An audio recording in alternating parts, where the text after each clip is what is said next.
Hi guys, welcome back sa ating vlog at guys, ngayong araw mayroon tayong ginawa na tatlong mini radio.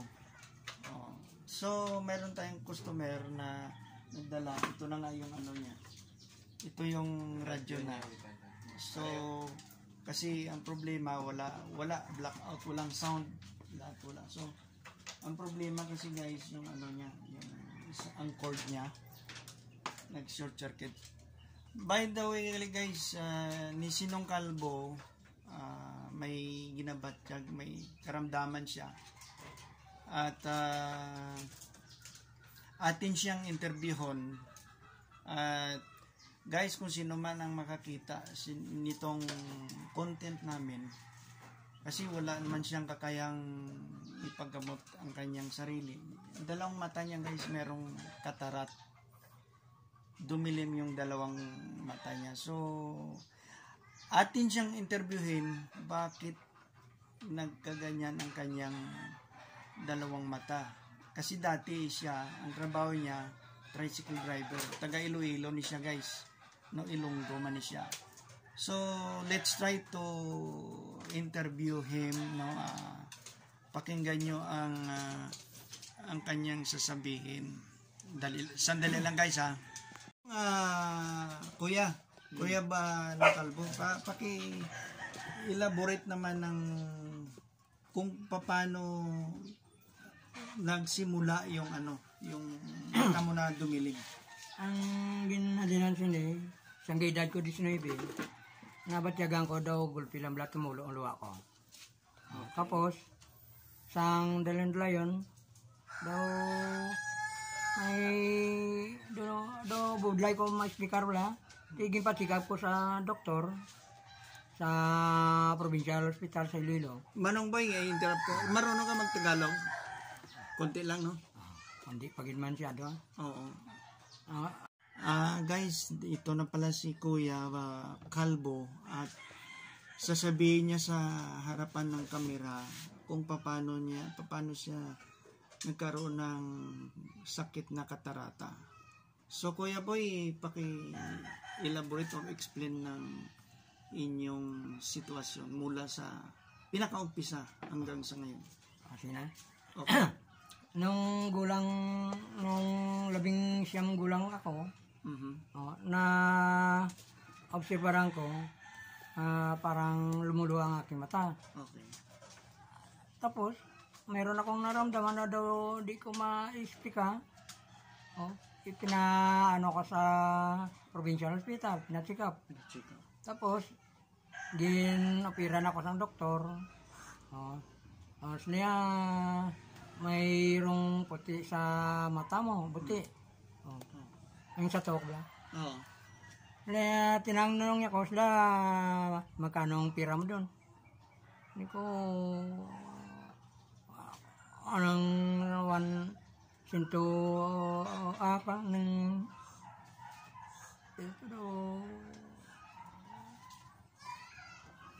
plus. Ay, ganito ko labot. Ginpliti ko pa mo. Okay. Patuloy lang po kayo sa may tira ko pro, dito nakabot sa tira ko ganyan, lipat ako. Hindi binigyan ko sa tira, pero dito nakabot sa 100. Okay. Hindi ko bawasan ko pang plite, kaya kung ibigay ko ito sa kanya, dalawang sakay daan, dalawa kami sa aking kapatid. Sa akong nakatatandang kapatid. Tapos, yung isang doktor, sabi sang doktor, tingnan ko muna akong cabinet medicine. Tinignan niyang cabinet medicine. Kung mayroon siya nakitang mga gamot na nakaginabla gamit. Tapos tumawag siya sang boy. Nagdala sa akin sa operating room. Tapos dito sa operating room, nandun ng nurse, babae kong lalaki.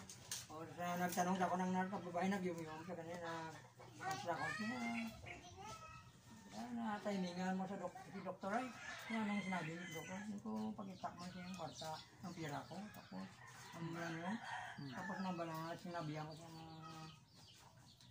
ay dalawang sakay kami. Kung ibigay ko sa lahat-lahat kasi ay wala na kami complete eh. Kaya nagbawas ako sa complete eh, pakasok pa rin. Okay. Tapos, then, pinagdaan ako sa higaan. In short, chinik yung mata mo talaga. Doon lang sa clinic natin ko na. Na merong buti yung mata mo. Nakunin natin. So, anong sabi, kuya, ng Pero doktor? pagkaiga ko to, din pansang nurse, o may mga gamit ng mga para pang kambang. Kinuha sang doktor ang puti, bugas na to ko, maputi. Meron. Andun sa to ko, tunarap ang may pinalian pa ako. Nanarap pa na ako. Parang meron, no? Meron. Naamo na sa saging kwa. Tapos, pagkakuha to, sila balik ka din mga 3 kadlaw. Kukunin natin ang yung panang bandig sa mata. Okay. Binigyan niya ko sang ointment ng pangalan Garason. Na kapag nakuha ka ng bandig so, amo nang gamitin mong Garason. Kung mo para makablangga pula-blang mata. Isa lang ko ito makagamit, isa o dalawa bro. Kaya ko ito nagamit-gamit. Okay. So, kuya, i-ano natin yung tawag to. Willing ka pa ba na magkaroon ng liwanag yung dalawa mong mata? Mayroon lang ang problema lang, walang pira. Tapos, financial. Kung saan ko kukuha, tapos panggastos. Okay. So, wala man kami. Okay. Hirap. Mahirap lang. Walang trabaho ang magulang ko. Magulang.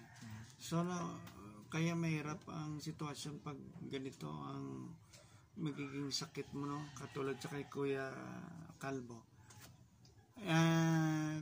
Maya-maya, i-ano mo kung paano ka matulungan ng paano ka humingi pala ng tulong, no? Kuya, no?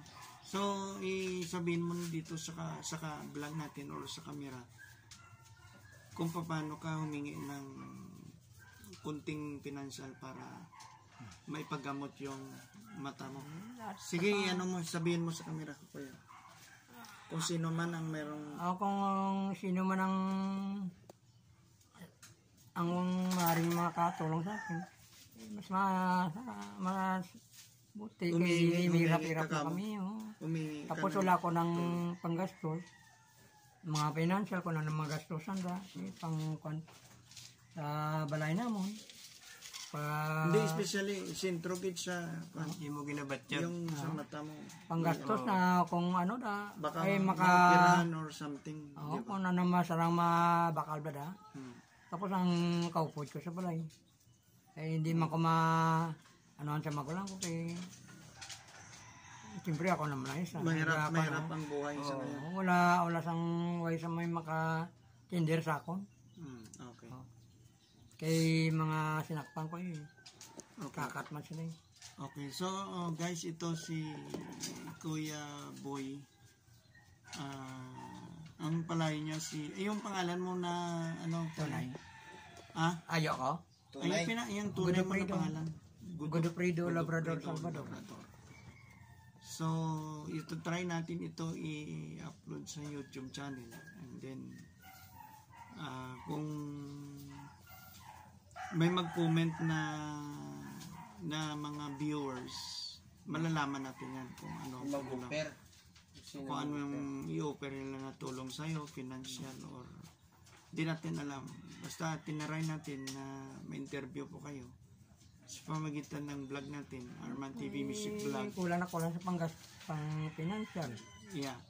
Alam naman natin yan kasi sa panahon ito, mahirap ang buhay. Walang trabaho magulang ko, wala kaming makunan. Para so lang pinakita na mo ng rintas ng bahay na mo. Para sa mga content vlogger na mga sikat dyan. Magkano ang mabilis sa mo, 500 yan, 500 ako, pambakal namon bugas. Bisan pang sudaan gani, wala na. Pang kape, kung sa'yo, tagaan ang lakot sa guwang. Oo. Sa mga vlogger na sikat dyan na medyo kuha na yung kita nila, Pakitulong naman, guys. Pakitulong naman guys. Pakitulong Kung makita naman nyo si itong Kuya. video namin. Kasi Arman TV Music Vlog. bali kailangan magamot ang dalawang mata para Makatrabaho pa to siya kung makakita to sa malakas pa siya. Makabiyahe. Makabiyahe pa ni Boy motor Calvo. Kung kuha si Kuya Boy Godofredo Calvo ang ang palayaw niya. Ito ngayon guys ang mission naman ng Arman TV Music Vlog. Kung gumagawa kami ng content sa mga Kagaya nito na may mga kapansanan guys. Ay para makatulong sa kanila. Kung hindi man kami makatulong sa mga fan at least na makatulong kami para ipakita sa inyo. Ilapit sa inyo Ilapit guys. sa inyo kasi Ang problema ng ating isang kababayan, isang kapwa-tao natin. So guys, once again, maraming salamat at sana makaabot itong video sa inyo ni Kuya Godofredo or Kuya Calvo. Salamat at hanggang sa muli. Yan. Ito sila, ang partner ko. Nandito pa ang nanay ko. Yan, nanay namin. So, sana makaabot ito sa inyo guys at see you next vlog guys. Thumbs up naman at paki-comment lang guys. At ito guys, ang simula naman namin na video, iba na naman ang kanito ang content. Bali, maghanap kami guys ng mga tao na dapat tulungan.